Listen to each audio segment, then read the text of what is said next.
Welcome to the castle, everybody. This is Nightsaber Z42, and this is Character Vault, where I go through the entire process of creating a character from start to finish using various RPG systems. And today, we're going to be taking a look at Masks, a New Generation by Magpie Games. Now, before we get started, I would like to mention that if you've watched my previous character creation video on Monster of the Week, it's pretty much the same thing. They're both powered by the Apocalypse Engine games, and they run very similar. You pick a playbook, and you just basically read through the playbook and fill in the blanks as you go along. And so that's pretty much what we're going to do here. We don't really need the book, but we're going to take a look at least the different playbooks that you can interact with during the character creation process. So let's open it up, and let's take a look. Alright, Chapter 5 is all about the masks, or the different playbooks that you can use during a game of Masks. Now, I'm only using the core rulebook. There are other supplemental books which add other playbooks, if you will, to your repertoire to utilize. So what are the different playbooks that we have? Well, we have the Beacon. You don't have to do this. You could probably have a safe, decent, simple life. It'd be nice, but come on. Superpowers, aliens, wizards, time travel. You're out of your depth, but who cares? This is awesome. Everybody should try it. This is kind of like your everyday normal person. Think Hawkeye. Then we have the Bull. You're big, strong, and tough. You know what fighting really is, and you're good at it. Sure, you've got a soft side too, but you only show that to the people you care about most. Everybody else, they can eat your fist. This is probably somebody who's more akin to being a Hulk-type figure. Then we have the Delinquent. You've got these cool powers, but everybody keeps telling you how to use them. You know what they need? Someone to give them trouble, to make sure they don't always get their way. And hey, you're the perfect hero to do it. The Delinquent is someone who kind of fits the Kid Loki style of game. Then we have the Doomed. Something about your powers dooms you. It's just a matter of time before your doom comes to you. Until then, though, you've got a nemesis who needs fighting and a world that needs saving. After all, it's better to burn out than fade away. The Doomed typically fits someone like Raven from the Teen Titans. Then we have the Janus. Wake up, breakfast, school, work, homework, sleep, repeat. It burns you up being stuck in this life, unable to make a real difference. That is, until you put on the mask, and then you can be someone else, a hero. Kick-Ass is probably the type of a hero that I would associate with being the Janus playbook. Then we have the Legacy. You're the latest in a storied heroic lineage, a family that shares a name and a cause. Now, everybody is watching and waiting to see if you've got what it takes to uphold that tradition. No pressure, right? This would probably be someone like Robin, or anybody who is a sidekick in their respective franchise. Then we've got the Nova. You're a font of power, channel it, and you can remake the world into exactly what you want.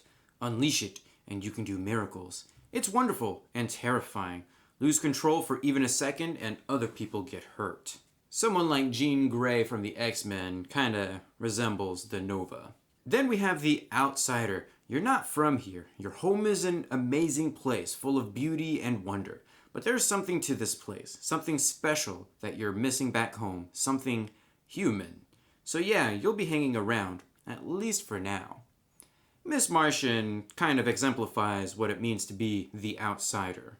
Then we have the Protégé. You proved yourself to an experienced hero. They think you've got what it takes.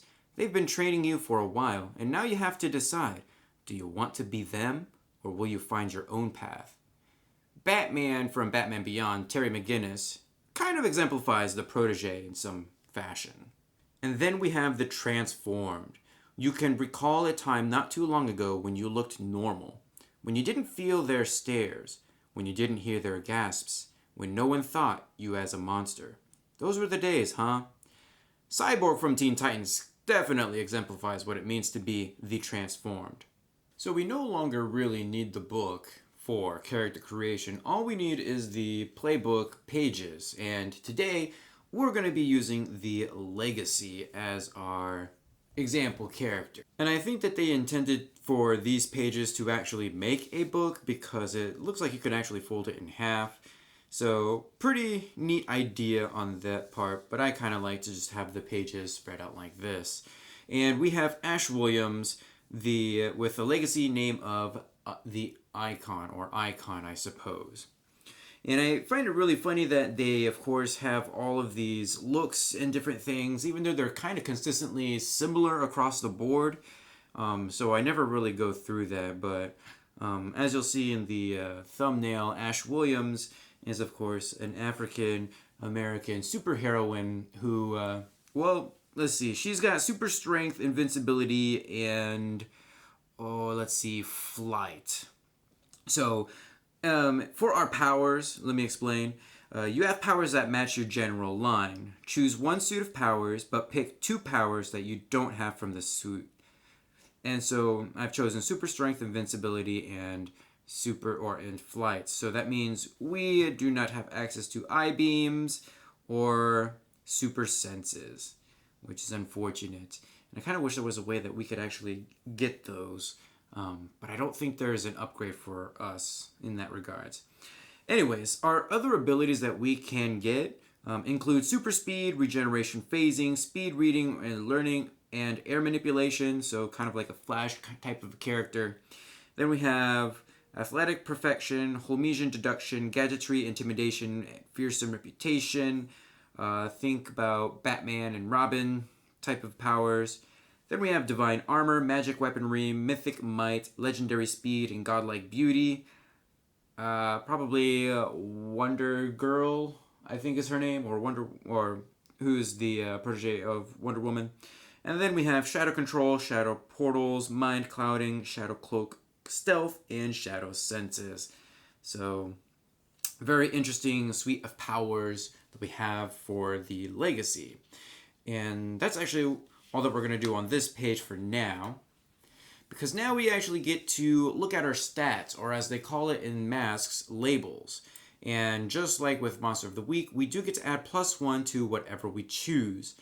And so in masks, your labels actually go up and down. And I have mixed opinions about this, which I'll get into in my review.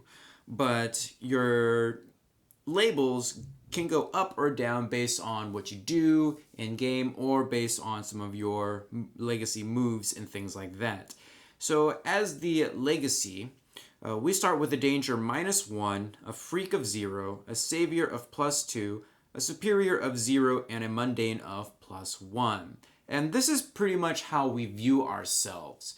And so I suppose that's really why these labels can go up and down, which really correlates to the things that we can do in game, which is kind of why I have a problem with it. So we're actually going to go ahead and change our danger to 0. So our +1 is going to go there, and we'll keep everything else the same.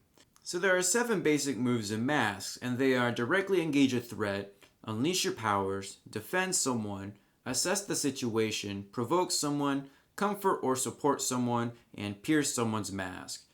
So we have directly engage a threat. When you directly engage a threat, roll +danger. On a hit, trade blows. On a 10+, pick 2 from the options down below, and on a 7 through 9, pick 1.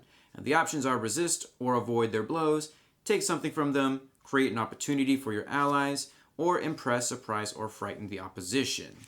Then we have unleash your powers. When you unleash your powers to overcome an obstacle, reshape your environment, or extend your senses, roll +freak. On a hit, you do it. On a 7 through 9, mark a condition, or the GM will tell you how the effect is unstable or temporary. We have defend someone.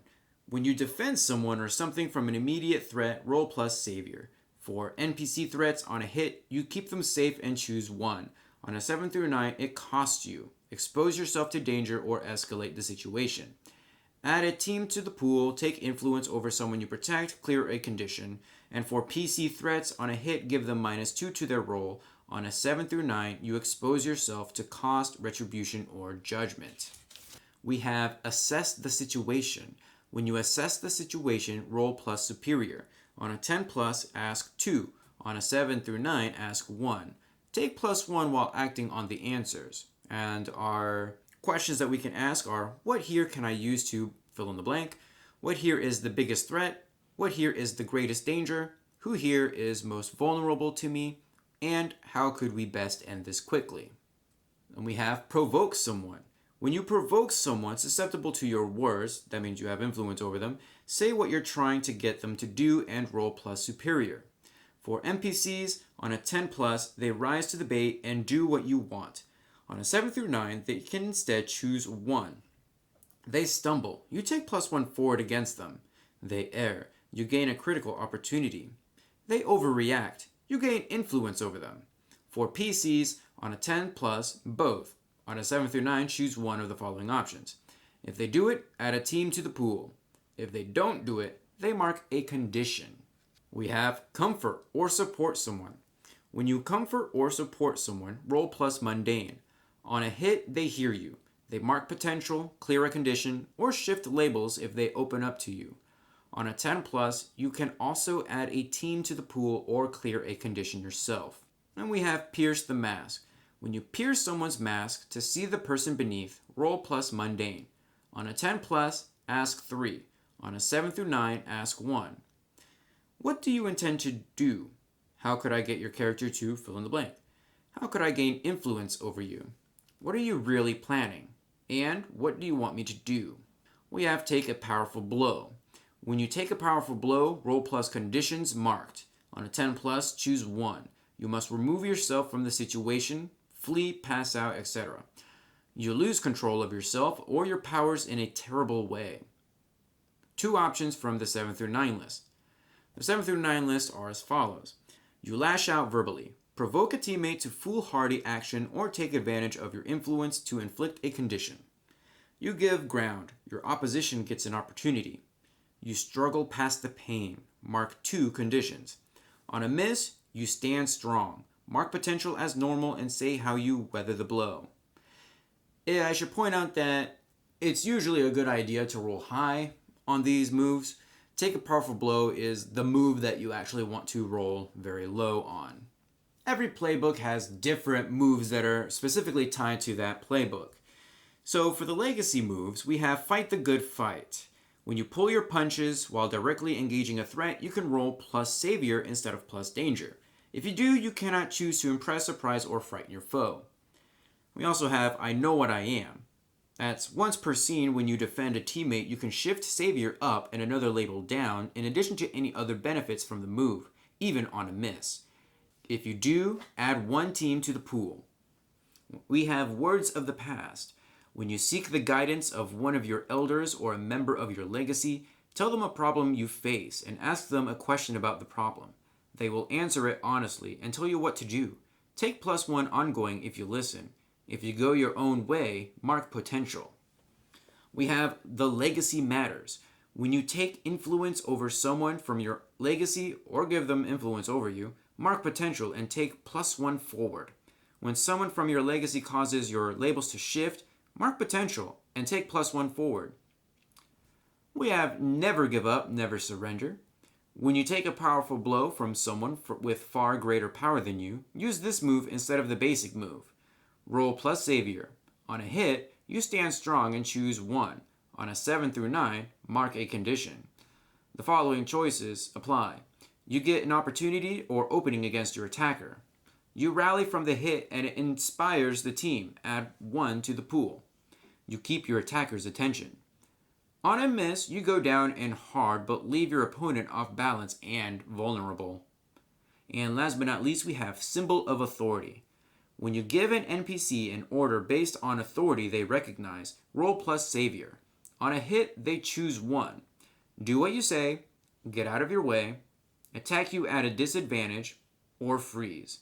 On a 10 plus, you also take +1 forward against them. On a miss, they do as they please, and you take -1 forward against them. So we get to choose 2 of those, and I'm actually going to choose I know what I am and never give up, never surrender. So we're kind of playing a little bit of a defensive character to start with, and I kind of like that.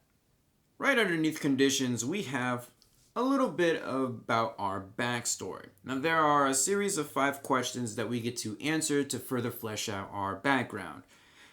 And so our first question is, when did you officially become a part of your legacy? And for Icon or Ashe Williams, She actually became Icon when she came of age, and part of her legacy is actually tied to her family. Icon passes from father to son, and obviously she's not a son; she is a daughter. And so when it kind of came out to light to the public that Icon is not immortal or eternal, they are in fact different people who have kind of passed the torch down. That definitely caused some problems, which we'll talk about here in a little bit. Second question: what's the greatest accomplishment of your legacy? So ancestors are probably one of the founding members of Halcyon City, and Halcyon City is the default setting for masks.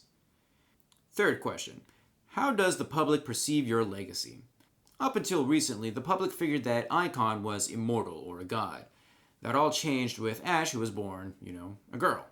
With the public's knowledge that Icon has deceived the city for so long, people are a bit hesitant to put their trust in Ashe or her family's name. And actually, this has allowed other heroes to actually take the spotlight. So Icon is no longer the be-all, end-all hero for Halcyon City. There are others that are starting to rise up to the challenge in defending the city. Fourth question: how does your legacy tie into your reasons for being a hero? It was kind of thrust upon Ashe, whether she wanted it or not. And fifth question: why do you care about the team? And I think for Ashe, this is kind of like for the first time in her life, she's kind of been allowed to express herself. She had always been kept isolated, and now she has the opportunity to make friends and kind of really be her own person. So once you've finished your backstory, introduce your character to the other players, and then determine what happened when your team first came together, the relationships between you and your teammates, and who has influence over you. And so this is where we get to go around the table, and we get to figure out what happened when our team came together. And so when our team first came together, we have a question. All things considered, we did well and impressed an established hero. Who was it? Now, I'm not really going to answer it here because I would actually like to tie this into one of the other characters, whether they're like a protege, then we could tie it into that protege's mentor in a way. So I would definitely wait to answer this until I actually have a group together and then do that with my team. We do have some stuff about relationships though. You once got caught doing something that shames your legacy with such and so from your team. Or you trust such and so person from the team and told them an important secret of your legacy. And then we have our influence. You're part of this team for better or worse, and you care what they think. Give influence to all of your teammates. So something that is very specific to the legacy is this blurb over here about the legacy. Your legacy is an important part of Halcyon City. Name the different members of your legacy, at least 2. And I've kind of come up with 2. So first off, we have Father Icon. Ashe's father, Icon. And he is still active and prominent in the city. So we can definitely write that here. And then we have the greatest opponent our legacy has ever faced. And they are still at large.